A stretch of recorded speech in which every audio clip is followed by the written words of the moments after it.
గజం కేవలం 15,500 రూపాయలతో 150 గజాల భూమి కేవలం 23 లక్షలు మాత్రమే. సభ ఫిబ్రవరి 8 అండి.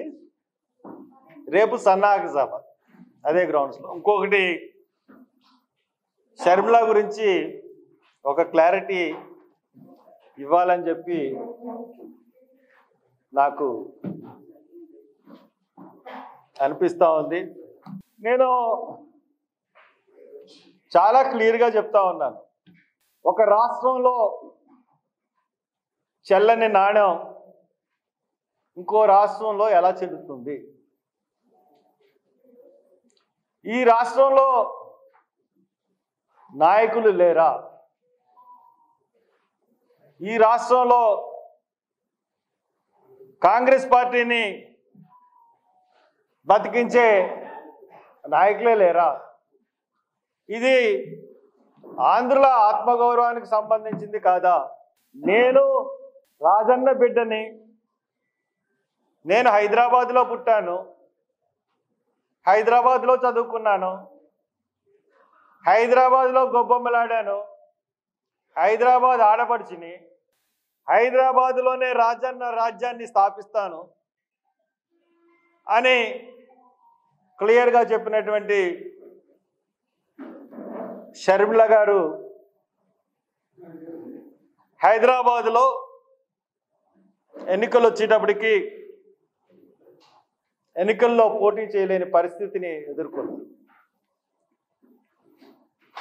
కాంగ్రెస్కి బేషరతుగా సపోర్ట్ చేశారు, సంతోషం. కారణం ఏంటంటే అక్కడ కాంగ్రెస్ లీడర్స్ ఎవరు కూడా షర్మిల గారిని ఆమోదించలేదు. ఒకవేళ ఆమోదించినట్లయితే బేషరతుగా ఆవిడకి ఒక్క స్టేజ్ మీదన్నా సరే హైదరాబాద్లో, తెలంగాణలో ఒక స్టేజ్ మీదన్నా మాట్లాడడానికి ఛాన్స్ ఇచ్చేవాడు.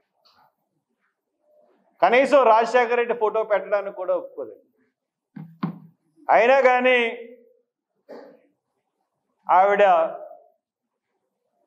అడ్జస్ట్ అయిపోయింది. ఎందుకంటే ఏం చేయలేని పరిస్థితి. పోటీ చేద్దామంటే అభ్యర్థులు దొరకలేదు. ఇంకా తప్పనిసరి పరిస్థితుల్లో కాంగ్రెస్కి సపోర్ట్ చేసింది. ఇప్పుడు ఒకసారి రాష్ట్రాన్ని మీరు విడగొట్టారు. కాంగ్రెస్ పార్టీకి నేను చెప్తా ఉన్నాను, మీరు విడగొట్టిన తర్వాత ఆంధ్రుల ఆత్మాభిమానం దెబ్బతింది. మా నిర్ణయానికి, మా అభిష్టానికి వ్యతిరేకంగా ఈ రాష్ట్ర విభజన జరిగింది అని చెప్పి ఆంధ్రాలో ఉన్న పార్టీలు, ఆంధ్రాలో ఉన్న ప్రజలందరూ కూడా గగ్గోలు పెట్టినా కానీ రాష్ట్రాన్ని విభజించి మీరు తెలంగాణకి పెద్దపీట వేశారు. వైఎస్ షర్మిలాని తెలంగాణ బిడ్డ అన్న ఆమెని తీసుకొచ్చి ఆంధ్రాలో నాయకత్వం ఇప్పిస్తే, ఆంధ్రాలో నాయకత్వ బాధ్యతలు ఆమెకు చేపడితే ఇవన్నీ కూడా బూడిదలో పోసిన పన్నీరు కింద అయిపోతాయి తప్పితే ప్రజలు మీ యొక్క నిజాయితీని గుర్తించరు.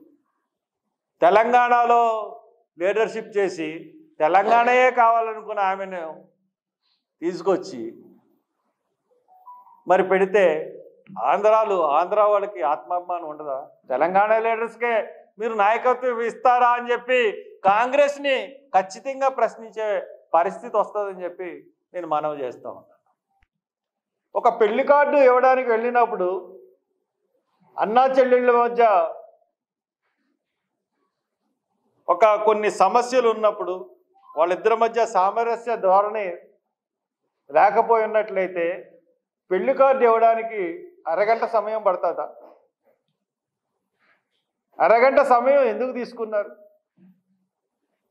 ఒక 5 నిమిషాల్లో కార్యక్రమం పూర్తి చేసి వచ్చారు. కానీ ఢిల్లీలో ఏం మాట్లాడాలి, ఢిల్లీలో ఎలా మెలగాలి, కాంగ్రెస్ పెద్దలతో ఎలాగ చేయాలి, అక్కడి నుంచి ఏం హామీలు తీసుకోవాలి అన్నది ట్రైనింగ్ ఇచ్చి పంపించాడు జగన్మోహన్ రెడ్డి. అంటే దాని ఉద్దేశం అంటే నేను మోడీని చూసుకుంటాను, నువ్వు సోనియాని చూసుకో. మన రేపొద్దున ఏ గవర్నమెంట్ వచ్చినా మనం సేఫ్గా ఉండాలన్న ఒక ఉద్దేశం తప్పితే ఇంకో ఉద్దేశం నాకు కనపడలేదు. దాన్ని కాంగ్రెస్ అధిష్టానం జాగ్రత్తగా పరిశీలించమని నేను కోరుతా ఉన్నాను. ఒకవేళ షర్మిల గారికి పిసిసి ప్రెసిడెంట్ ఇస్తే వచ్చే పరిణామాలు, దాని యొక్క వెనక ఉన్న కుట్ర గురించే నేను మాట్లాడుతున్నాను.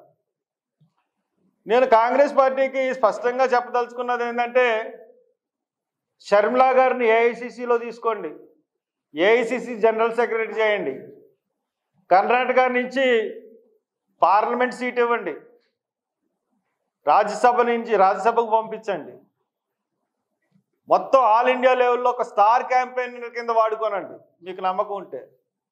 అంతేగాని రాష్ట్ర నాయకత్వ బాధ్యతలు చేపడితే, తెలంగాణ బిడ్డగా నేను రాజకీయాల్లోకి వస్తుందన్న చెప్పిన వ్యక్తి ఇక్కడ ఆంధ్ర బాధ్యతలు చేపడితే రాబోయే పరిణామాలే నేను ఇక్కడ తెలియజేస్తాను.